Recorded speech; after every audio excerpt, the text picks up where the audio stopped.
The Boulder County Sheriff's Office booked Roberto Gutierrez Hernandez in 2017 for domestic violence and felony menacing. A national crime database automatically alerted Immigration and Customs Enforcement, ICE, which knew he had entered the country illegally once before. So, ICE sent the Boulder Sheriff's Office what's known as a detainer request.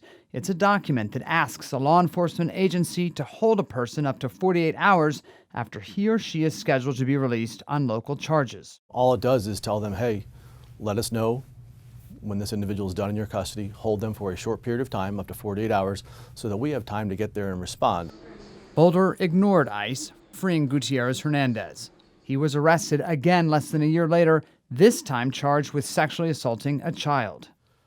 ICE's acting director told Newsy too many places like Boulder are refusing to briefly hold suspected undocumented immigrants with criminal histories. It's a challenge, and I don't think the public quite understands what their politicians are doing with regard to putting themselves and their families at risk. Working with Syracuse University researchers, Newsy found a jump in rejected ICE detainer requests, from about 4% recorded as refusals to cooperate in 2016 to already more than 9% so far this year.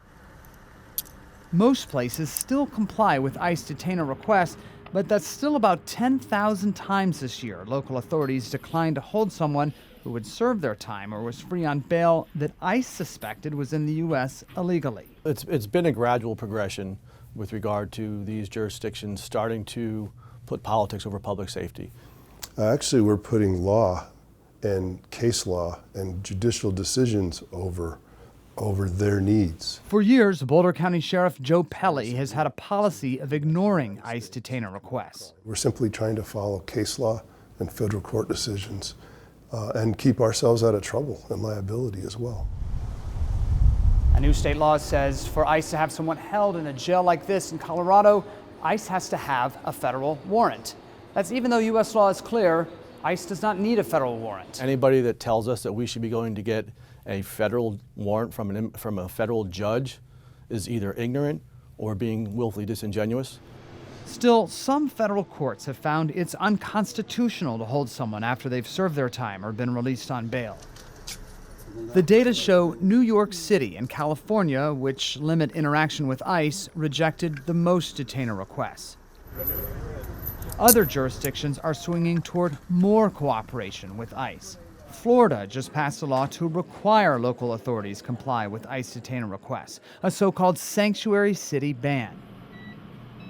ICE's acting director says asking local authorities for help goes back decades and was not always controversial. Unfortunately, I think it's the politicization of immigration enforcement. Doesn't the president deserve some blame for that or some responsibility? I don't think it should be political to say that we should enforce the laws.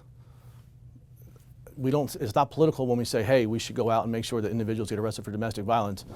Constitutional concerns aside, Boulder's sheriff says honoring detainers also discourages immigrants from trusting cops, creating its own public safety threat. My policies and my outreach to the immigrant community are based on my view of humanity, and my obligation and my desire to keep our community safe.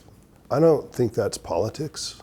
ICE agents eventually tracked down Roberto Gutierrez Hernandez, the man arrested for sexual assault against a child after being let go again for Boulder County despite another detainer request. He remains in ICE custody.